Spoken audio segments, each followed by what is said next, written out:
Shalom Bapak Ibu dan saudara-saudari yang Tuhan kasihi. Kita bersyukur hari ini kita masih diberikan nafas kehidupan.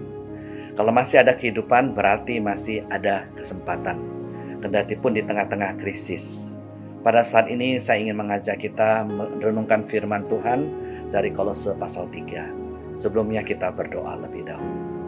Tuhan, kami bersyukur untuk kesempatan pada hari ini yang Tuhan berikan. Tuhan masih memberikan kepada kami nafas kehidupan. Tuhan masih memberikan kepada kami kesempatan untuk hidup, untuk berkarya, untuk memuliakan Tuhan, untuk menjadi berkat. Kami pada saat hendak membaca dan merenungkan firman-Mu, tolonglah kami agar kami dapat mengerti firman Tuhan untuk kami lakukan dalam hidup ini. Dalam nama Tuhan Yesus kami berdoa. Amin. Saudara, saya tidak akan baca seluruh Kolose, tapi saya akan membaca sebagian daripadanya. Kolose pasal 3 ayat 1 dan 2 mengatakan, "Karena itu, kalau kamu sudah dibangkitkan bersama dengan Kristus, carilah perkara yang di atas di mana Kristus ada, duduk sebelah kanan Allah. Pikirlah perkara yang di atas, bukan yang di bumi. Sebab kamu telah mati dan hidupmu tersembunyi bersama dengan Kristus di dalam Allah." Saudara, kita sedang hidup di dalam krisis. Krisis apa artinya? Krisis dalam Kamus Besar Bahasa Indonesia diberikan beberapa arti. Yang pertama, keadaan yang berbahaya dalam menderita sakit misalnya.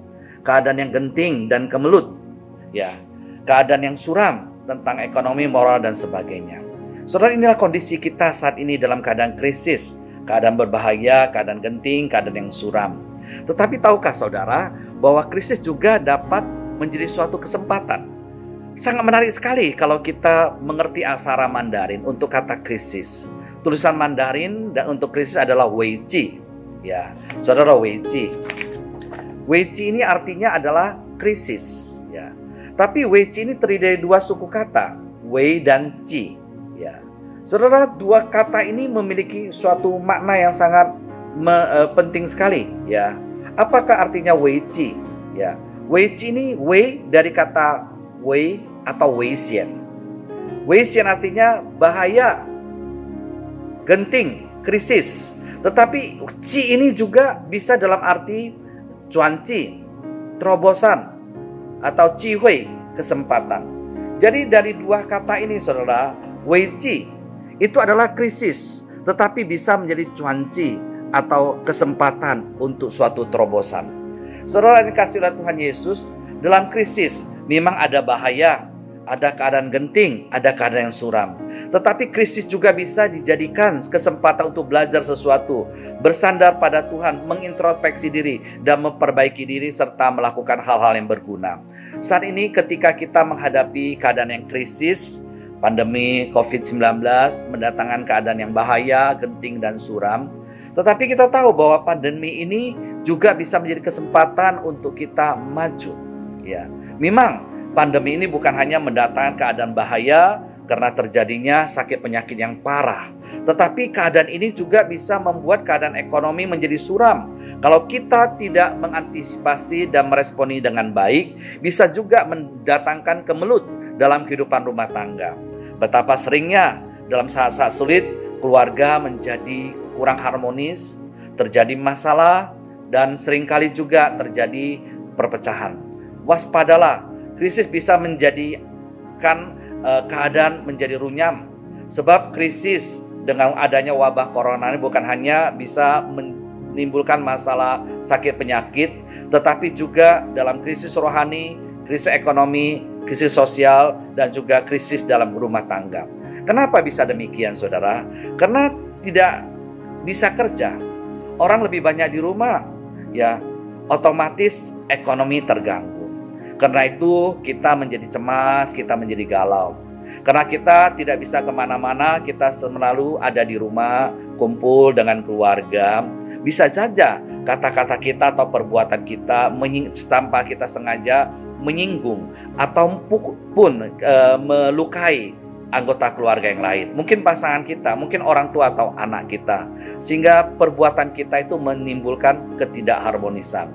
Dan juga banyak orang karena lebih banyak di rumah, lebih sering melamun dan mengerjakan hal-hal yang tidak perlu, atau bahkan yang tidak berkenan kepada Allah dan akhirnya jatuh dalam dosa. Saudara, krisis ini bisa menimbulkan banyak masalah. Baik masalah sakit penyakit, tetapi juga masalah rohani, masalah ekonomi, masalah sosial, masalah dalam kehidupan rumah tangga itu. Tetapi biarlah Tuhan tolong kita, jangan jadikan krisis ini menjadi sesuatu yang mendatangkan kehancuran dalam hidup kita atau rumah tangga kita. Memang ada hal-hal yang kita tidak bisa hindarin, tetapi ada hal-hal yang kita bisa cegah. Dan ada hal-hal yang kita bisa perbaiki, bahkan kita perbaharui. Dalam masa krisis ini, apa yang harus kita lakukan? Kolose pasal 3 mengajarkan kepada kita 5M. Yaitu yang pertama, mencari perkara yang di atas. Yang kedua, mengenakan manusia baru. Yang ketiga, memulihkan relasi dengan keluarga. Dan yang keempat, memperbaiki etos kerja. Dan yang kelima, memperhatikan sesama kita. Saudara, ini adalah hal yang penting dalam keadaan krisis ini. Biarlah kita dapat mencari perkara yang di atas. Seperti firman Tuhan katakan, carilah perkara yang di atas di mana Kristus ada di sebelah kanan Allah. Pikirkanlah perkara yang di atas, bukan yang di bumi. Jadi dalam keadaan seperti ini, kita belajar look up, melihat ke atas di mana Kristus ada. Jangan hanya look down. Ketika kita melihat down, hanya melihat keadaan kita dan sebagainya, kita bisa menjadi putus asa, kita menjadi akhirnya frustrasi. Ketika kita melihat keadaan sekitar kita, hanya melihat sekeliling, look around, kita mungkin bisa kecewa. Apa yang kita harapkan tidak terjadi. Saudara, makanya kita diajar look up. Dengan look up itu, kita memperhatikan ke bawah dan juga ke sekitar kita. Oleh karena itu, biarlah Tuhan tolong kita. Dalam saat-saat krisis ini, carilah perkara yang di atas, di mana Kristus ada. Kita meluangkan lebih banyak waktu mencari Tuhan, bersekutu dengan Tuhan, melakukan kehendak Tuhan. Saudara, Alkitab mengatakan, jangan khawatir akan hidupmu, akan apa yang hendak engkau makan, engkau minum, engkau pakai. Lihat burung di udara yang tidak menanam, tidak menuai, tapi Tuhan pelihara. Lihat bunga bakung di padang, dia tidak buat pakaian, tapi Salomo dalam segala kemahagaannya juga tidak mengenakan pakaian lebih indah daripada bunga-bunga itu. Tetapi carilah kerajaan Allah dan kebenarannya, maka semua itu akan ditambahkan kepadamu. Biarlah belajarlah mencari perkara di atas. Dan kedua, mengenakan manusia baru. Di dalam surah Kolose ini kita diajar untuk menanggalkan manusia lama dan mengenakan manusia baru. Ini adalah satu hal yang penting. Dalam saat-saat kita lebih banyak di rumah, biarlah Tuhan tolong kita. Itu saatnya kita mengintrospeksi diri. Itu saatnya kita memperbaiki diri untuk hidup semakin berkenan kepada Allah. Biarlah kita dapat membuang dan kita dapat menjauhkan manusia lama kita. Segala kebencian, segala kata-kata kotor, segala hal-hal yang tidak sesuai dengan firman Tuhan kita mau jauhkan daripada diri kita. Jangan lagi kita saling mendustai karena kita telah menanggalkan manusia lama serta kelakuannya. Tetapi hendaklah kita mengenakan manusia baru. Alkitab katakan, dengan mengenakan manusia baru, kita terus-menerus diperbaharui untuk memperoleh pengetahuan yang benar menurut gambar kalinya. Dalam hal ini nggak ada lagi orang Yunani, orang Yahudi, semuanya adalah sama dalam Tuhan Yesus. Karena itu sebagai orang pilihan Allah yang sudah dikuduskan, biarlah kita dapat mengenakan kasih. Kita dapat mengenakan belas kasihan, kemurahan, kerenahan hati, kelemah lembutan, dan kesabaran. Sabar satu terhadap yang lain, ampuni seorang apabila yang bersalah kepada kita. Artinya apa, saudara? Kita diminta untuk dapat mengenakan suatu kehidupan yang baru. Biarlah dari hidup kita ini keluar buah Roh Kudus, yaitu kasih, sukacita, damai sejahtera, kesabaran, kemurahan, kebaikan, kesetiaan, kelemah lembutan, dan penguasaan diri. Biarlah Tuhan tolong kita. Manusia lama kita tanggalkan, kita semakin lama semakin diperbaharui untuk mengenakan manusia baru dalam hidup kita. Dan ketiga, biarlah kita dapat memulihkan relasi suami istri, orang tua anak, saudara-saudara kita pulihkan. Dalam kesempatan ini kita lebih banyak di rumah. Perhatikan kata-kata dan perbuatan kita. Jangan menyakiti, tapi bagaimana dapat membangun, dapat menghiburkan, dapat menguatkan. Biarlah kasih nyata dalam hidup kita, dalam relasi kita dengan pasangan kita. Kasih nyata dalam hubungan kita dengan orang tua atau anak kita. Kasih menjadi nyata dalam relasi kita dengan saudara-saudara kita. Hai istri, tunduklah kepada suamimu sebagaimana seharusnya di dalam Tuhan. Hai suami, kasihilah istrimu dan janganlah berlaku kasar terhadap dia. Hai anak-anak, taatilah orang tuamu dalam segala hal, karena itulah yang indah dalam Tuhan. Hai bapak-bapak, janganlah sakiti hati anakmu supaya jangan tawar hatinya.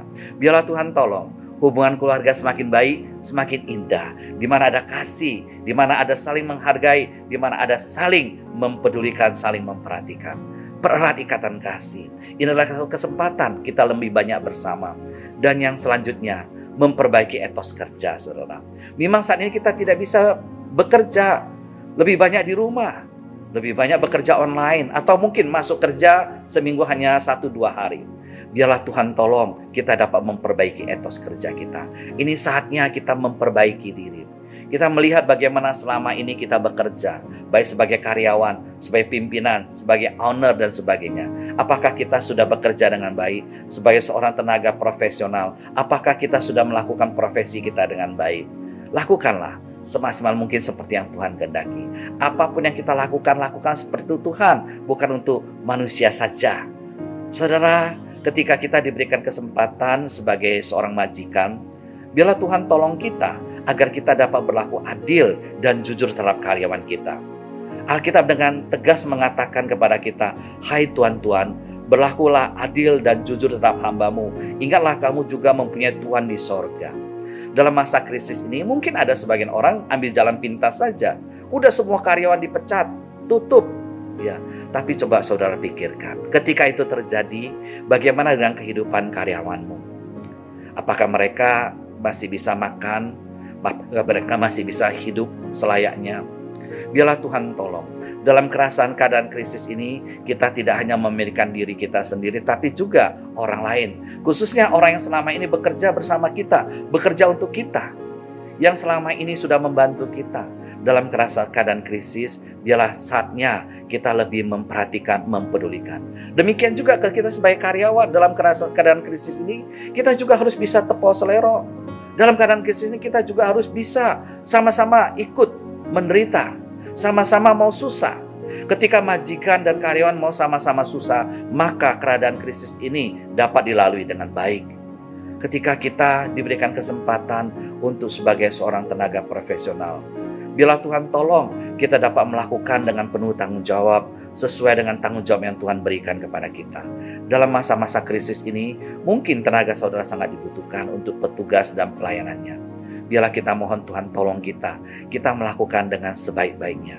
Karena kita tahu yang kita lakukan bukan hanya sesama kita manusia, tapi terutama untuk Tuhan. Dengan melihat ke atas, look up, kita melakukan tugas kita. Kita look down dan look around kita. Kita melakukan tugas kita dengan sebaik-baiknya. Dan juga yang terakhir, kita mau memperhatikan sesama kita. Biarlah Tuhan tolong dalam tutur kata perbuatan kita dapat perhatikan bagaimana selama ini dengan sesama kita. Dan lebih daripada itu, ada kasih dan kepedulian terhadap sesama kita. Kita dapat memperhatikan mereka yang lebih sulit daripada kita. Mungkin saat ini hidup kita sulit, tapi ada yang lebih sulit. Ini kesempatan bagi saudara untuk melakukan sesuatu. Apa yang bisa saudara lakukan, lakukan. Apa yang saudara bisa beri, berikanlah. Dalam saat-saat sulit seperti ini, perlu saling mendukung, saling membantu, saling mendoakan satu dengan yang lain. Saudara, saat ini kita dalam keadaan krisis. Krisis dapat menimbulkan bahaya. Krisis dapat menyebabkan kejatuhan dan kehancuran. Tapi biarlah Tuhan tolong kita dengan berserah kepada Tuhan, bersandar kepada Tuhan, memandang ke atas, kita dapat melakukan sesuatu yang baik. Dengan pertolongan Tuhan, krisis kita jadikan sebagai kesempatan untuk suatu perubahan. Dengan krisis kita lakukan 5M, mencari perkara yang di atas, mengenakan manusia baru, memulihkan relasi dengan keluarga, memperbaiki etos kerja, dan memperhatikan sesama kita. Tuhan tolong masa krisis sebagai kesempatan untuk melakukan 5M ini. Tuhan memimpin saudara, memberkati saudara. Amin.